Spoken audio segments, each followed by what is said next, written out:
Hey everybody, it is Gabby and Edie here again tonight with you. Gonna share some love about our Lord and what God has for you. And we've been talking about this on your screen that you can see. I want to see has been the cry of our heart. What is going on in your life that you need a miracle? And I'm not talking about, I don't know, genie in a bottle miracle. I'm talking about there's stuff in my life that I really need something. I need this to change.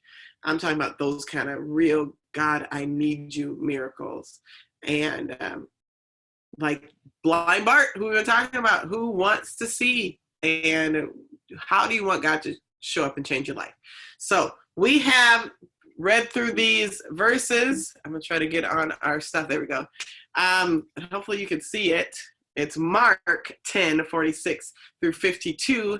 We're talking about blind Bart. Then they came to Jericho as Jesus and his disciples, together with a large crowd, were leaving the city. A blind man named Bartimaeus, which means the son of Timaeus, was sitting by the roadside begging. When he heard that it was Jesus of Nazareth, he began to shout, "Jesus, son of David, have mercy on me." Many rebuked him and told him to be quiet, but he shouted all the more, "Son of David, have mercy on me."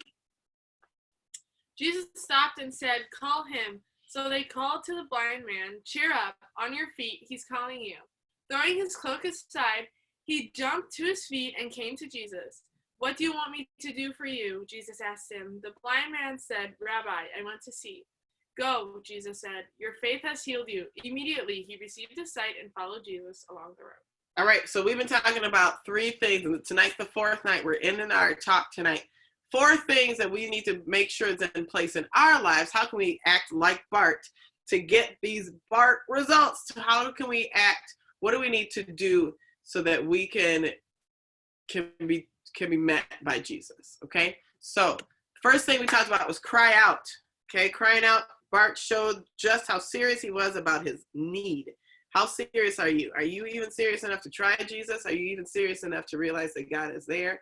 Or are you just going to sit in your stuff and just maybe complain about it, or just deny yourself the opportunity to see something more? Will you cry out? The second one, pressing in. There are people who dogged him. People who said, "Bart, you need to stop. Jesus doesn't want to talk to you." He got met with discouragement. He got met with doubt. He got met with distractions to go home. But Bart pressed in, and he called out again, "Jesus, have mercy on me." And then he tossed his cloak. Do you remember what toss your cloak was? I got cheat sheets if you want. Like throwing aside your comfort to follow him. Mm-hmm. Bart had his cloak, which is probably one of the very few things he actually owned, and it was with him all the time. It would shelter him in the heat. It would hold him in the cold. He had his money on it, probably sat on it, ate on it, probably slept on it.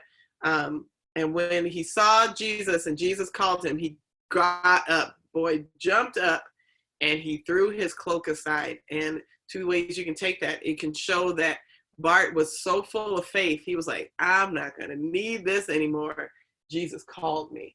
And he threw that aside. Or you can also look at it as Bart just pushed aside the thing that was valuable for him. He wasn't going to fiddle with the good things. He was going for the great things.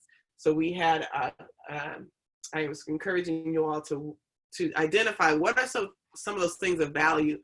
What are some of those things that you're holding on to that you need to let go and show your faith in Jesus for something more? Have you seen this picture? It's a internet picture. It's nothing big, but it's Jesus, and he's kneeling down in front of a little child, and this little child has like this little teddy bear, and Jesus' hand is out like this, asking for the kid for the teddy bear. Okay, so picture this. So a little child has a teddy bear, and Jesus is asking for it. And you can see the child's kind of hesitant, but kind of hesitantly going to give it. But what the child doesn't see is behind Jesus' back, this huge teddy bear that's in the back. And I don't remember, the caption says something about how God is never going to exchange us for less. So when we give up something for Jesus, Jesus is going to meet us with even more that we didn't realize he had for us. So just an encouragement to toss it aside. Okay, so now here we are, night number 4. It's been a month. We've been doing this for a month. So I really am praying that those of you who are jumping on here are putting some of these things in place, because our heart really is to see you grow in Jesus and to see that God wants to hear you. He wants to meet your need. He wants to, and I say need, not want. I want $1 million too. I'm one of the first ones. My kids know I entered about every sweepstakes out there. I entered for a car today. I entered for a house in Tennessee or North Carolina or something crazy. I don't know how that worked. I guess I commute to Berlin, because if I win $1 million house, I'm moving, people. I'm just gonna tell you that right now. All right. You can stay here if you would like to, but I'll be in my $1 million house. I actually don't know what. Sell the house. Or I could live in the $1 million house. We've done online school. You'll be fine. No. Anyway, okay. There are a lot of wants that we have, but we're talking about needs. We had a friend share with us the other day about a need of somebody's sick, not even just like this crazy crisis sick that's going around, but a sickness, and that is a need. Saying, Jesus, somebody I love could be really sick. There's yawn number one. Y'all counting? You know the yawn count, right? I talked to Gabby. She yawns. So that's number one. We'll see how many we get. But what is a need? What is a need? Where do you need a miracle that only God can step in? Because God is true and He's faithful and He hears His people. So, and that doesn't mean you have to go do and be super awesome. It just means that you have to say, Jesus, I'm yours. I want to live for you. I do see you. I do need your touch in my life, and I do want to follow you. So if you've said that and you are living for Him, like, again, not doing the right things, but just honestly having a relationship with Jesus that only Jesus can bring, and you realize that, then he's hearing you. So be sincere with Him. Talk to Him. Okay. But here's step 4. There's one more step that Bart had to show, and it's found in verse 51. And he says, Jesus says to Bart, what do you want me to do for you? So here's the thing. Jesus does this a lot, where he has people and people have needs, and he goes, what do you want? Do you really think this blind dude standing in front of Jesus didn't know what this guy needed? Like, Jesus was like, hey, you want a piece of cake? What do you need, Bart? And you look kind of dirty. You want some clothes? Jesus knew that this man was blind and he wanted to see. Okay, so why did he do it? Why did Jesus ask him what he needed? Do you have any idea? No. Do you ever think about that? Why? We're going to go back to that, but Bart does respond, Rabbi, I want to see. He didn't hesitate. He didn't hold back. He just said it. When we pray, it's just like us in Bart's shoes. Now, people are screaming up there in my house. I guess they're really excited about what we're talking about. Or maybe not. Okay, listen. When we pray, we're kind of like Bart, okay? God isn't in our midst and looking at our situation and going, hey, what do you need? When my car breaks down and I'm sitting and I pray, Lord, please fix my car, God's not going, oh, I didn't see that. I didn't know you needed your car fixed. God is not blind to our situations ever. As a matter of fact, God is always there. He is always present. So why do we have to pray? Why do we have to speak these things out? Why did Bart have to tell Jesus, I want to see? It's not for God. It's not for God's ego. As a matter of fact, it's for us. It's twofold. It's for us and it's for the people around us. One, it's for us. It's our faith building thing. Okay. When we ask God, we are humbling ourselves and saying, I have this need, God, that I cannot fill, that I cannot do by myself. I need you to do it. And that, just saying that verbally and physically puts our life in His hand. Does that make sense? Okay, so this is a really bad example, but let's say you had a relationship with somebody and the prom came around, okay, and you knew you were going to go to the prom with them, but being able to ask and get that answer is a special thing, right? So there's a special connection when we talk to God and when we say, God, I need this. And then when that happens, it builds faith in us, because then it wasn't just something that kind of worked itself out. We prayed for this. God gave us this. It is a direct connection, and it builds our faith. And it's also because when we then get that answer, we can go tell somebody else. So Gabby, if you gave me $5, and I was like, thanks, Gabby. And I ran and said, hey, Gabby gave me $5. Okay, it makes her look pretty awesome. And then maybe somebody else might go over and say, hey, I need $5. Hey, Gabby, you got $5 now. Unfortunately, Gabby would probably say, no, I don't have another $5. But guess what? Gabby's not God. Thank you, Jesus. And God, unlike Gabby, is inexhaustible.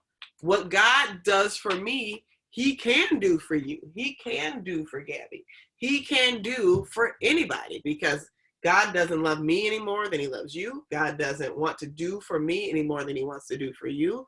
God gives good gifts to everyone who asks of him. So when I tell you, and that's testifying, by the way, when I testify about the goodness of God to you, then you can see, well, maybe God can work in my life too. Hold on, your grandpa was sick and you prayed and now he's doing better. Well, maybe if I pray for my grandpa, God can do the same for him. Now, remember that God is also perfect, right? We talked about how does God answer prayer. He can say yes, he can say no, and he can say wait.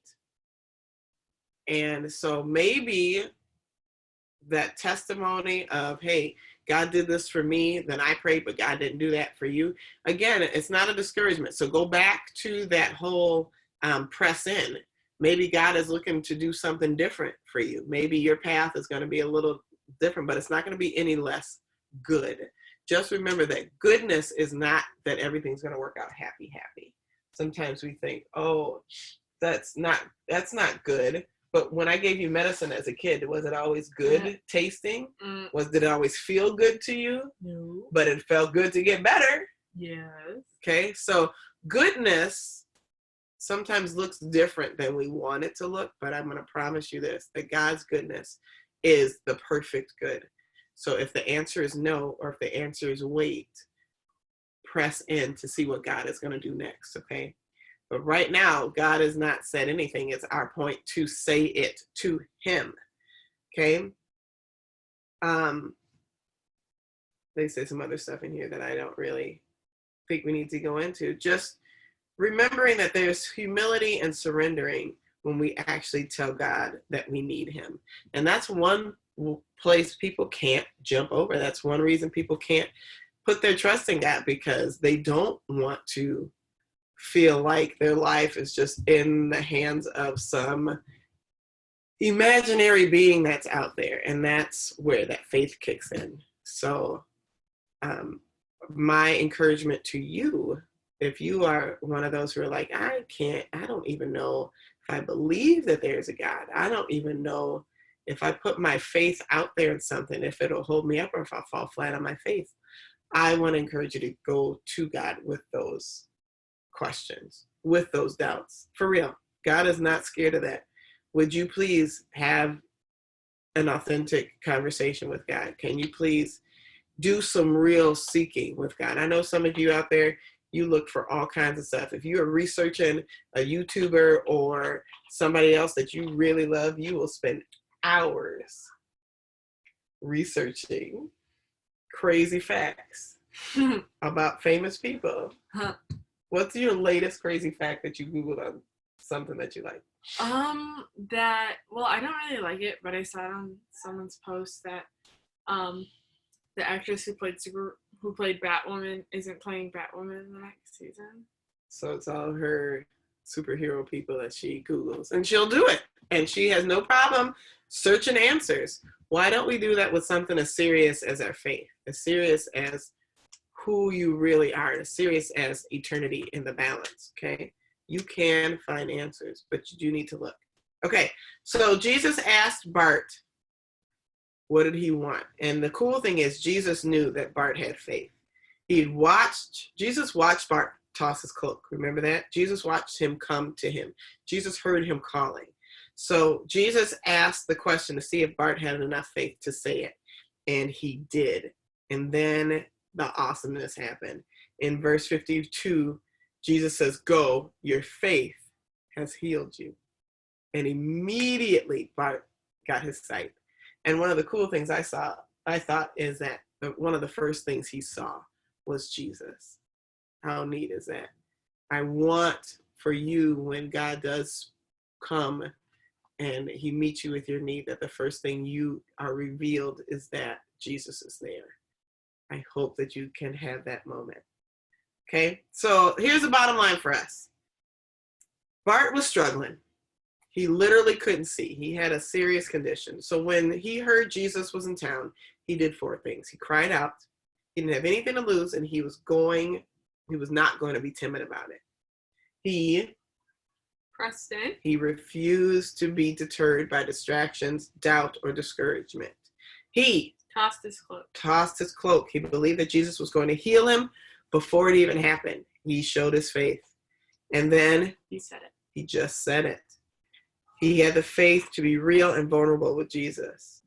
Now the question lies to you. Do you have this faith? Do you want to have this faith? The cool thing is you don't need anything else. You don't need me to coach you. You don't need me to bump you up. You don't need any more steps. This is it. Just use what you've learned. What are you struggling with? Will you cry out to Jesus with it? Will you press in? Will you have the faith to toss your cloak and just say it? And I'm praying that you do. We want you to have some bold, eye-opening faith. We live in a world that needs to see faith lived out loud.